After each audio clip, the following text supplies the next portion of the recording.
الحمدللہ رب العالمین والعاقبۃ للمتقین والصلاۃ والسلام علی سید الانبیاء والمرسلین اما بعد فاعوذ باللہ من الشیطان الرجیم بسم اللہ الرحمن الرحیم وسیجنبها الاتقی صدق اللہ العظیم الصلاۃ والسلام علیک یا سیدی یا رسول اللہ وعلی آلک واصحابک یا سیدی یا حبیب اللہ جام وصال دا پین والے عاشق مست جمال ہو روندے در منگ ملنگ بے ننگ شہدے صاحب در تحال ہو روندے ٹکڑے منگ کے شوربے پین والے غرقال مقال ہو روندے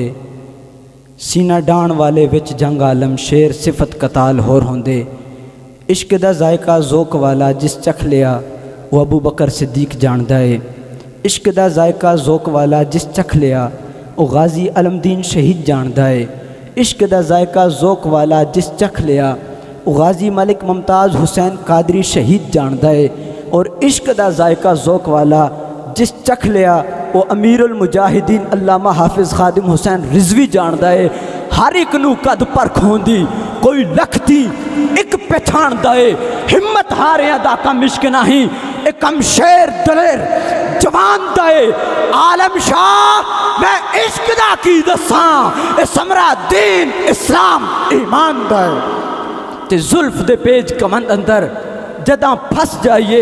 پھر پھڑکنا کی رکھی قدم جما کے عشق اندر سخت گھاٹیاں بیک کے پھڑکنا کی تے جنہ پھا فراق دا گل پایا دس انہاں نو جانیاں جھڑکنا کی لگی جھاگ تک کنی دی آس ہوئی کچے دودھ نو عالمہ رڑکنا کی حمد و ثنا کے بعد نہایتی واجب الاحترام السلام علیکم ورحمۃ اللہ وبرکاتہ۔ آج کا میرا عنوان سیدنا صدیق اکبر رضی اللہ تعالیٰ عنہ کی شان۔ جب ہجرت کی رات سیدنا صدیق اکبر اور میرے مصطفیٰ کریم صلی اللہ علیہ وسلم ایک ساتھ سفر پر نکلے تو مشرکین مکہ کو جب پتہ چلا کہ آقا کریم علیہ السلام تو نکل چکے ہیں، انہوں نے پھر انعام رکھ دیا کہ جو ان کو تلاش کرے گا مصطفیٰ کو بھی اور صدیق کو بھی اسے 100 اونٹ انعام میں دیے جائیں گے۔ ماہر کھوجی جب نکلے تو وہ دونوں کے قدموں کے نشان پر چل پڑے، جدھر جدھر صدیق اور میرے مصطفیٰ کے قدم لگتے گئے وہ ماہر کھوجی ان قدموں پر چلتے گئے۔ ایک مقام آیا کہ جہاں سے صرف ایک بندے کے قدموں کے نشان مل رہے تھے، دوسرے بندے کے قدموں کے نشان غائب ہو گئے۔ وہ کھڑے ہو کر کہنے لگے اگر یہ قدموں کے نشان مصطفیٰ کریم علیہ السلام کے ہیں تو پھر صدیق کے کہاں ہیں؟ اگر یہ نشان صدیق کے ہیں تو پھر آقا کریم علیہ السلام کے قدموں کے نشان کدھر ہیں؟ تو اس وقت جو ماحول بنا تھا وہ سیدنا صدیق اکبر رضی اللہ تعالی عنہ نے میرے مصطفیٰ کریم علیہ السلام کو اپنے کندھوں پر اٹھائے ہوئے سفر جاری رکھے ہوا تھا، اور پیچھے آنے والے قیامت تک کے لوگوں کو بتا دیا ہے کہ اگر مصطفیٰ کریم علیہ السلام تک پہنچنا ہے تو صدیق کے قدموں پر چلو گے تو میرے مصطفیٰ کی چوکھٹ پر پہنچو۔ پھر کیا ہوا؟ سیدنا صدیق اکبر رضی اللہ تعالیٰ عنہ جب غار میں میرے مصطفیٰ کریم علیہ السلام کے ساتھ پہنچے، وہاں میرے مصطفیٰ کریم علیہ السلام کے آپ علیہ السلام نے اپنا سر انور صدیق کی گود میں رکھا اور آرام فرمانے لگے۔ جب سانپ نے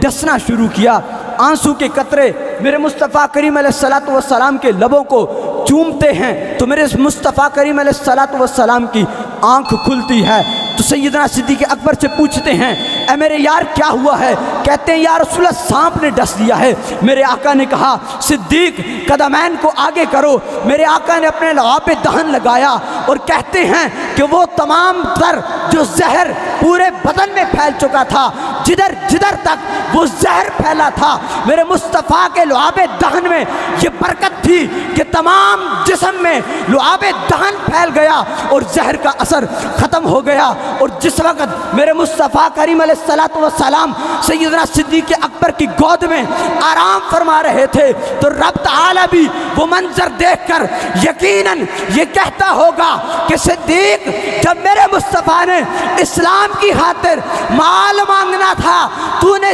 تمام تر خزانہ جس پر انسان کو ناز ہوتا ہے تو نے میرے مصطفیٰ کے قدموں میں لٹا دیا ہے۔ تو صدیق رب کو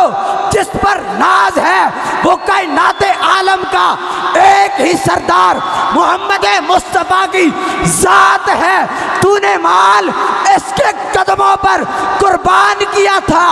آج رب تعالی اپنا محبوب تیری گود میں دے کر کہتا ہے کہ جو بھی قیامت تک میرے مصطفیٰ سے وفا کرے گا میں رب تعالیٰ اسے یہ صلہ دوں گا کہ اپنے محبوب کے دامن کے ساتھ اس کی نسبت قائم کر دوں گا، میں مصطفیٰ کے قدموں کے ساتھ اس کی نسبت قائم کر دوں گا۔ اللہ تعالیٰ سے دعا ہے مالک کی کائنات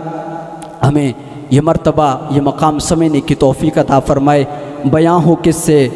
بیاں ہو کس زبان سے، مرتبہ صدیق اکبر کا ہے یار غار محبوب خدا، صدیق اکبر کا یا الہی رحم فرما، یا الہی رحم فرما، خادم صدیق ہوں تیری رحمت کے صدقے، واسطہ صدیق اکبر کا، گدا صدیق اکبر کا، خدا سے